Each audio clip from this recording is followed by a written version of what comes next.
Good afternoon, ladies and gentlemen. It's my privilege to be here today with all of you. I'm so happy that this day has finally arrived. Ordinarily, we would be marching in the joyful Columbus Day Parade, looking at the bands that play and the floats that come up Fifth Avenue. But this year, we're celebrating differently. We're celebrating our heritage by honoring a remarkable Italian woman of faith. Mother Cabrini is a revered figure in New York and in the Italian community worldwide. If ever someone deserved a monument, it was this monument of this woman of faith and love. And yet, in the city where she performed so many good works, there was no monument. A year ago, Governor Cuomo promised to change that. Since then, Governor Cuomo has led us through great challenges and adversity. He continues to lead us through the pandemic. In my eyes, and I think all of America, he's been an incredible leader for this challenging times in our lives. But 1 year later, what do we find? The curve is down and the statue is up.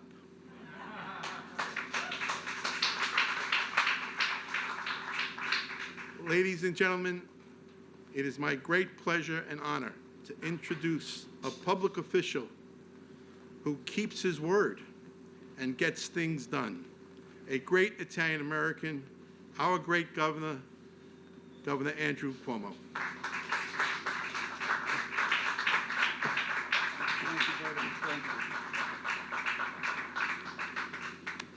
Thank you very much. Happy Columbus Day a tutti.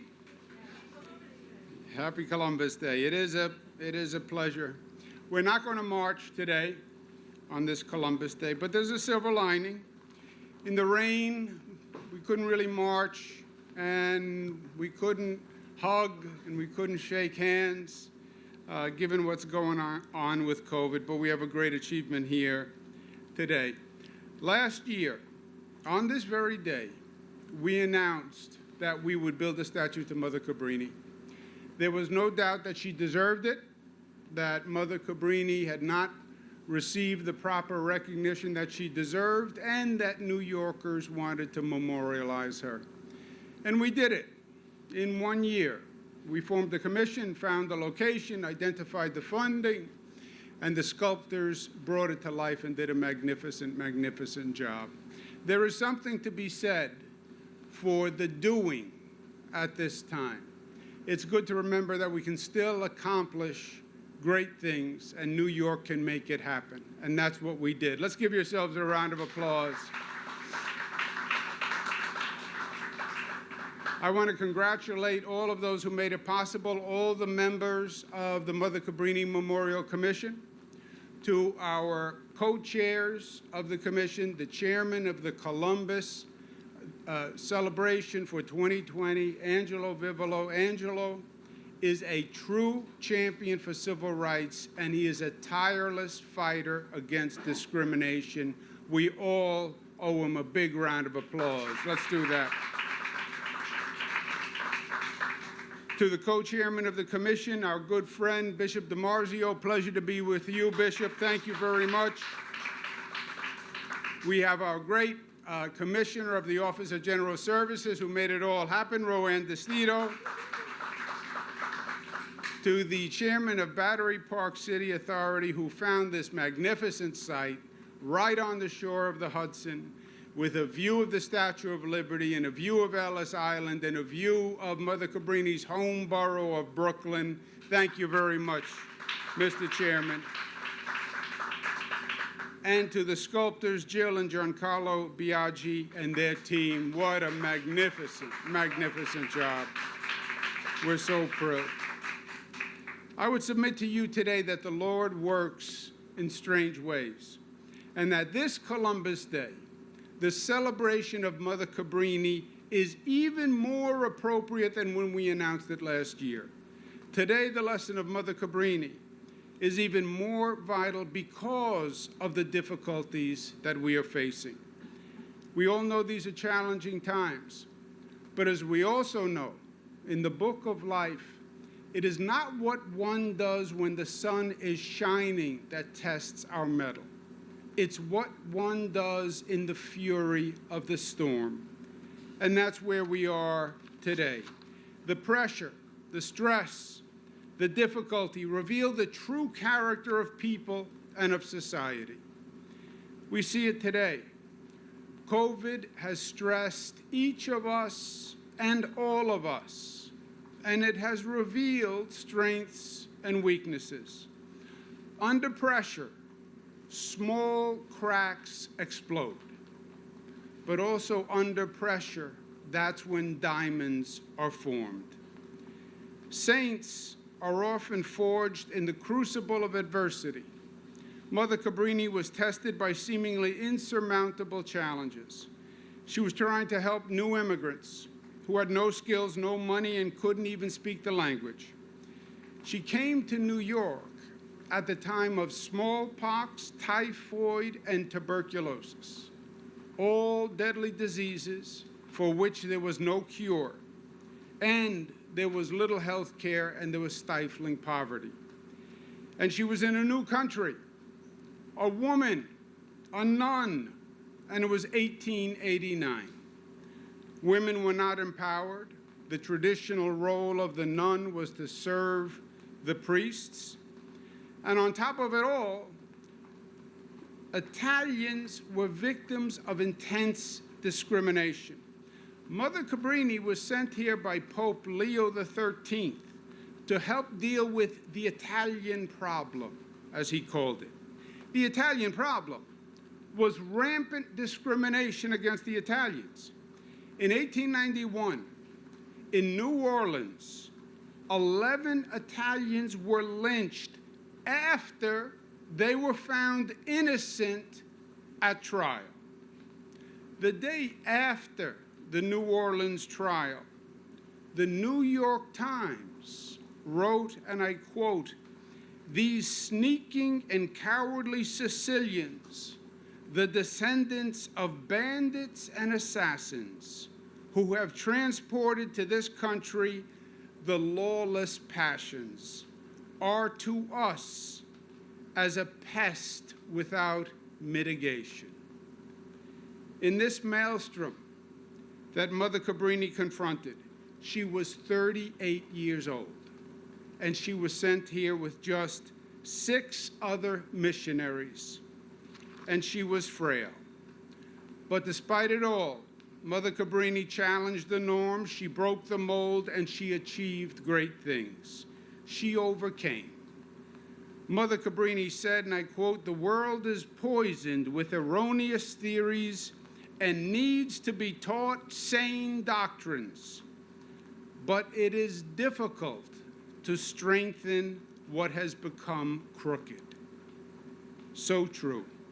She founded a remarkable 67 schools, hospitals, and orphanages, an entire hospital, education, and social service system for the poor. And she did it virtually alone. She founded the Columbus Hospital for the Poor, which was eventually named the Cabrini Medical Center in Manhattan, open to all, regardless of whether or not they could pay. It remained operational for a century and only closed in 2008.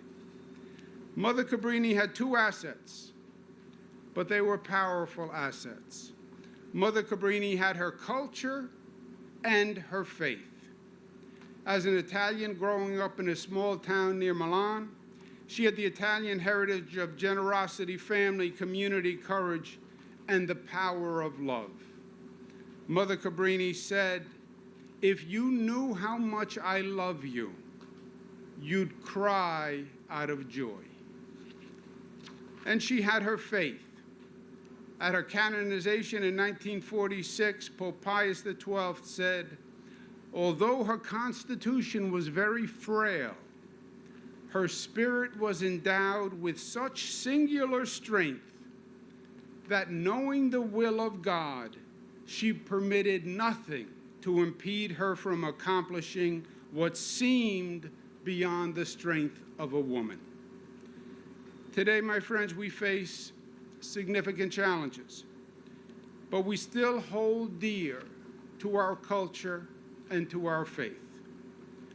Let us heed the words of Pope Francis, who said in his latest encyclical, and I quote, "The COVID-19 pandemic momentarily revived the sense that we are a global community, all in the same boat, where one person's problems are the problems of all. Once more, we realize that no one is saved alone. We can only be saved together." At this time of COVID, let us hear our better angels. Let us rise above parochialism and partisanship. Let us realize that to save each other, we must save all of us. We are all interconnected at the end of the day. If your neighbor succumbs to the disease, then you and your family are in danger. Pope Francis said, "If we do not take care of one another, we cannot heal the world." Today is Columbus Day, so we celebrate the Italian legacy, as beautiful as it is. But the same fundamental teaching that Pope Francis speaks about is the same teaching in the Torah, the Quran, Buddhism, and Hinduism. We are our brothers and sisters' keeper. Look at the irony. The only way to stop the spread of the disease, what we now call community spread, is to actually form community, to actually care about one another, and to reach out and help one another. In this complex world, may this statue serve to remind us of the principles that made us great as a country and as a people, and the principles that keep us special on this globe. The values of Mother Cabrini: compassion, acceptance, community, freedom, faith, hope, and love. And the greatest of these is love. Let's unveil this beautiful statue. Happy Columbus Day.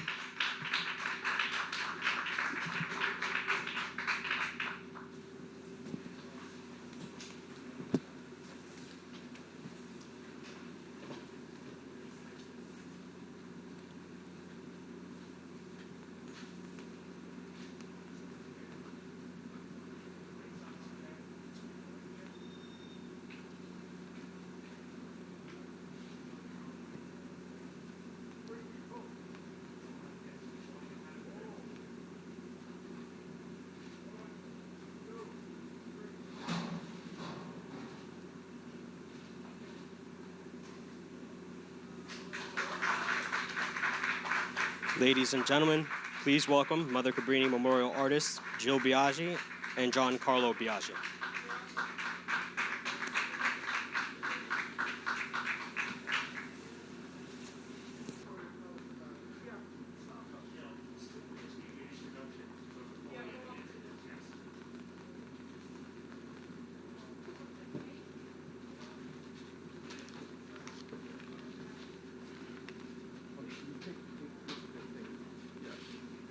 Giancarlo and I would like to thank you, Governor, for your commitment to making this statue a reality.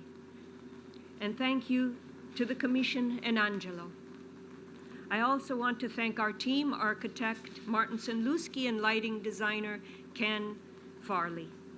It was our honor to design a monument to this compassionate, heroic woman. Our goal was to create a statue that would represent the persevering spirit of an extraordinary woman in realizing her childhood dream, the dream of helping people in need around the world. As a young girl, Francesca Cabrini made paper boats, filled them with violets, and placed them in the current outside her home. She called them her missionaries and sent them into the world. In our statue, we depict Mother Cabrini with 2 children sailing to the world on her paper boat. The girl is a reflection of Francesca when she was young, holding a book in one hand, symbolizing her commitment to education, while her other hand holds firmly onto the boat, signifying her steadfastness in the face of adversities.